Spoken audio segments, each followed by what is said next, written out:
Guys बारिश देखो कितनी खतरनाक हो रही है, बिल्कुल भाई साहब। ये देखो, और फील्ड में कैसा लग रहा है गाइस, वो जब बूंदे गिर रही है ना इतने बड़े एरिया में।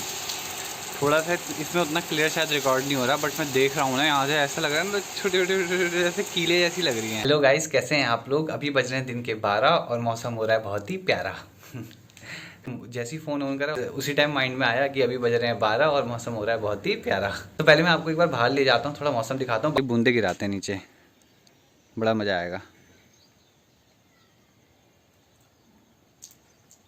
ऐसा हो रखा है फील्ड में, तो वो देखो बर्ड गई इतनी प्यारी। ओए होए होए होए होए। मैंने पिछली वीडियो में आपको दिखाया था ना, जब अंकल लोग इसको बो रहे थे, तो अभी कुछ ऐसा हो गया है। पहाड़ तो पूरे के पूरे आप देखोगे घिरे हुए हैं बादल से, भाई साहब भरे पड़े हैं बिल्कुल। और वो देखना गाइस, ये कैसे रुका हुआ है कोहरा। एक मिनट में ब्राइटनेस बढ़ाता हूँ। ऐसा दिख रहा है, पर वीडियो में अच्छा ही हो रहा होगा रिकॉर्ड, ये जहाँ तक है ना।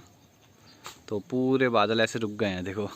धुआं रुक सा गया बिल्कुल। ऐसे बहुत हल्का हल्का माइन्यूट लेवल पे मूव कर रहा होता है वो, पर ऐसा लगता है कि रुका ही हुआ है। तो गाइज ये वो स्ट्रेस मैनेजमेंट का टॉपिक है जो मैं आपके साथ डिस्कस करने वाला हूँ अभी सीडीपी का। देखो हेडिंग क्या है, stress is a silent killer. तो गाइज इस बारे में बात होनी चाहिए, तो मैंने सोचा, मेरे को बड़ा अच्छा लगा ये टॉपिक, मैंने सोचा इस पर तो वीडियो बनाता हूँ। जैसे सीडीपी की टॉपिक की बात करूँ तो बहुत इंपॉर्टेंट ये टॉपिक है अपने आप में, क्योंकि आजकल हमारी लाइफ ना स्ट्रेस से घिरी हुई है। अगर आप देखो गाइस, जो भी हम करना चाह रहे हैं उस हर चीज़ में कहीं ना कहीं हमको स्ट्रेस मिलेगा ज़रूर। मतलब अगर फॉर एग्जांपल कॉम्पिटिटिव एग्जाम से तो बड़ा कुछ हो ही नहीं सकता है ना, ये तो एक स्ट्रेस क्रिएट करने वाली चीज़ है ही ना। अगर गाइस हम इसको स्टार्टिंग से देखें ना, जब हम अपना बचपन स्टार्ट करते हैं, जब हम छोटे छोटे से होते हैं, जब 3rd क्लास 4th क्लास, जब इन्हीं क्लासेस तक पहुँचते हैं हम, तो कोई स्ट्रेस नहीं होता लाइफ में। क्यों? क्योंकि कोई कंपटीशन ही लाइफ में नहीं होता है ना। बस हमको खेलना कूदना होता है, खाना पीना सो जाना है ना। तो वो होता है, तभी इसलिए होता भी है गाइस। कभी कभी जब हम सोचते हैं कि हमने इंजॉय बहुत कब किया होगा, तो हम में से मैक्सिमम का आंसर ये आता है कि चाइल्डहुड में या हमारे स्टार्टिंग की एज में। बट गाइस अब हमको समझना क्या है ना, कि जिस एज में हम अभी हैं हम इसको तो बदल नहीं सकते है ना। अभी हम जो भी हैं एज में, टीन एज में हैं कि एडल्ट एज में, जो भी है इसको बदल तो सकते नहीं है ना। तो अब हमको सिर्फ एक ही चीज़ सीखनी है, और उस टेक्निक का नाम हम पहले तो कोपिंग टेक्निक बोलते हैं उसको। यहाँ पे क्या कोपिंग का मतलब बेसिकली क्या हुआ, अब हमको स्ट्रेस के साथ डील करना है।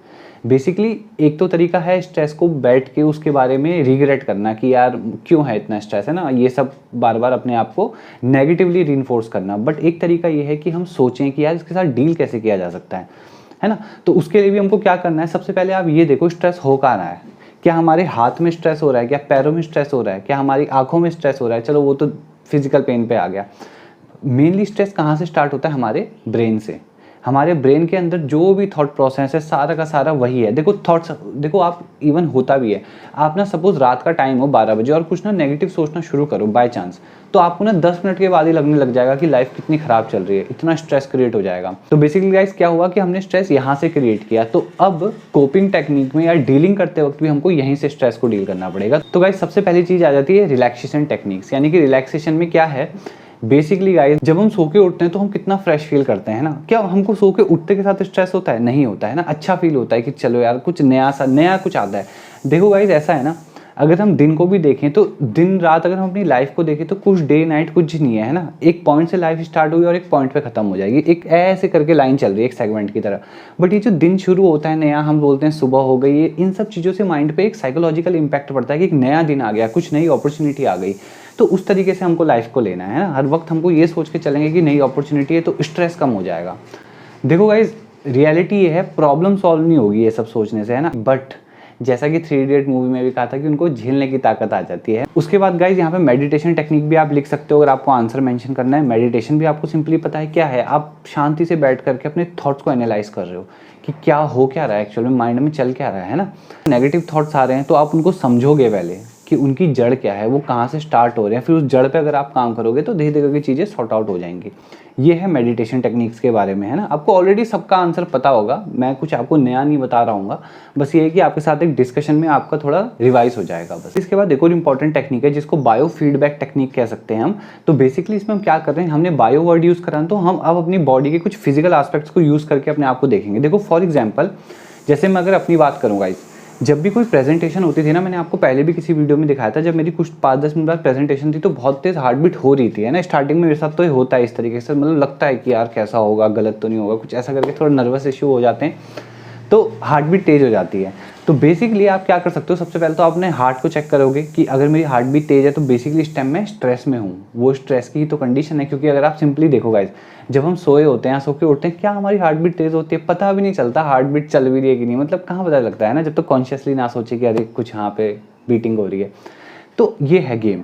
पर जब हम कुछ स्ट्रेस में आते हैं तो आप देख रहे हो हम सेम इंसान ही स्ट्रेस में जाते के साथ कैसे बिहेव कर रहे हैं। हमारी बॉडी आपसे हार्मोन्स छोड़ के हमें कितना अजीब रिएक्ट करवा रही है, हमारी हार्ट बीट तेज़ हो रही है, कभी कभी हमको स्वेटिंग भी हो सकती है इस माहौल में। तो ये वाली बात है ना। तो उसमें हमको क्या करना है गाइज, हमको पहले अपने आप को माइंड में सिग्नल भेज देना है कि मैं स्ट्रेस में हूँ, और हमको ऑलरेडी पता है कि स्ट्रेस क्या है, एक डेंजर है। तो अब धीरे धीरे करके हमको रिलैक्स होना है। तो गाइज सबसे पहले तो कहते हैं ना गाइज, सबसे पहले तो प्रॉब्लम को समझना जरूरी है, उसके बाद उस पर एक्ट हम कर पाएंगे। तो वही है यहाँ पे भी, धीरे धीरे करके हम अपने आप को शांत करेंगे जितना हो सके। और ये होता है गाइज, अगर आप लंबी ब्रीदिंग कर रहे हो धीरे धीरे करके वो इम्पैक्ट कम होगा, है ना। और बाकी जब आप सिचुएशन में इन्वॉल्व हो जाओगे तो अपने आप ही सॉल्व हो जाएगी प्रॉब्लम। अब हम पे एक और टेक्निक है क्रिएटिव विजुअलाइजेशन। अब इसमें क्या होता है ना गाइज, जैसे फॉर एग्जांपल आप कहीं बैठे हो, आपको कुछ काम करना है, सपोज आपने गोल बनाया ना कि मुझे एक एग्जाम क्लियर करना है। तो बेसिकली क्या होगा, जब आप इस एग्जाम की प्रिपरेशन में लग जाओगे ना, और जैसे जैसे प्रिपरेशन में आप आगे बढ़ोगे, है ना, धीरे धीरे करके आपने एक सब्जेक्ट खत्म किया, तो आपको अंदर से एक पॉजिटिव इफेक्ट आने लगेगा कि हाँ अगर मैं एक सब्जेक्ट कर लिया तो ये भी कर सकता हूँ। फिर आपने टेस्ट पेपर दिया, आपके इतने मार्क्स आ रहे हैं, आपको लगा हाँ 10 नंबर और चाहिए, मैं बढ़ा सकता हूँ। तो अब आप देख रहे हो, आप पहले स्ट्रेस में थे जब आपने शुरू की होगी प्रिपरेशन, बट धीरे धीरे करके आपने अपने आप को स्ट्रेस फ्री कंडीशन में ला लिया। तो ये भी कैसे हो पाए, क्योंकि आपने पहले इमेजिन किया ना कि ये एग्जाम में क्लियर कर सकता हूँ। अगर आप पहले ही इमेजिन कर लोगे एग्जाम क्लियर नहीं हो सकता, तो आप जितना पढ़ोगे सब स्ट्रेस में होगा। तो सबसे पहले हमको क्या करना पड़ता है, फ्यूचर को थोड़ा सा फोरकास्ट करना पड़ता है कि क्या होने वाला है, क्या मैं कर पाऊंगा कि नहीं, और पॉजिटिव ही सोचना पड़ता है। देखो गाइस, देखो एक एग्जाम में सीट 100 होती है, बैठते उसमें लाखों हैं, पर वो लाखों बच्चों में जितने 50,000 बच्चे भी अगर जो रियल कंपटीशन के लिए फाइट कर रहे हैं, तो उन सब ने सोचा हुआ है ना कि मुझे सीट मिलेगी। तो उन 50,000 में अब डिपेंड कर जाएगा कि वो प्रिपेयर कैसे कर रहे हैं, और तब जाके वो सीट उन्हें मिलेगी। तो वही है गाइस। एक और सबसे इंपॉर्टेंट पॉइंट हो सकता है जो कि एक्सरसाइज का है। तो गाइस है, एक्सरसाइज भी एक बड़ा अच्छा पॉइंट है, क्योंकि जब आप बॉडी को स्ट्रेच करते हो, जब आप कुछ करते हो, एक्सरसाइज करते हो ना, तो फिर से बॉडी से हार्मोन्स रिलीज होते हैं जो कि हमको ये दिखाते हैं कि लाइफ बहुत इंटरेस्टिंग है ना, लाइफ में कुछ अच्छा कर सकते हैं। और पता है क्या होता है गाइस, जब हम फ्लेक्सिबली और अच्छे से एक्सरसाइज कर पाए ना, बॉडी को साइन ये जाता है ना कि मैं एक बहुत ही फिट इंसान हूँ, तो मैं किसी भी काम को अच्छे से कर सकता हूँ। तो ये है एक्सरसाइज की इंपॉर्टेंस। क्योंकि कभी आप ये सोचो ना, अगर आप फॉर एग्जाम्पल आप ऐसे सोचो, आपने एक्सरसाइज करने गए और आपके पैर में दर्द हो रहा है, अब दर्द की वजह से आपने एक्सरसाइज नहीं कर पाए, तो अब आपको माइंड में एक नेगेटिव इंपैक्ट आएगा कि यार इसका मतलब मैं कुछ ऐसे काम है जो नहीं कर सकता, लाइक मैं अभी नहीं तेज भाग सकता, है ना। तो आप देख रहे हो क्या नेगेटिव इंपैक्ट आ रहे हैं इसके। या अगर माइंड में ऐसा है कि मैं 1 किलोमीटर भी पैदल नहीं चल सकता, क्यों, क्योंकि मेरे पैर में दर्द है। इस तरीके से गाइस हमारा जो कॉन्फिडेंस है वो नीचे गिरता है। तो वही है यहाँ पे, एक्सरसाइज से क्या होगा, आपको माइंड में एक सिग्नल जाएगा कि मेरी बॉडी का हर एक पार्ट प्रॉपरली वर्क कर रहा है, मैं बहुत फ्रेश फील कर रहा हूँ, now I can do anything whatsoever it is. यही है, फिलहाल अभी इतना ही करते हैं, बाकी मैं चैप्टर को आगे कर रहा हूँ। और ऐसी कोई भी इंटरेस्टिंग टॉपिक्स अगर गाइस मिलते रहेंगे तो मैं आपसे डिस्कस जरूर करूँगा आगे। I don't really know what comes next. I'm just doing my best, even though I'm so stressed out. Everything just feels like a test that I fail, so depressed when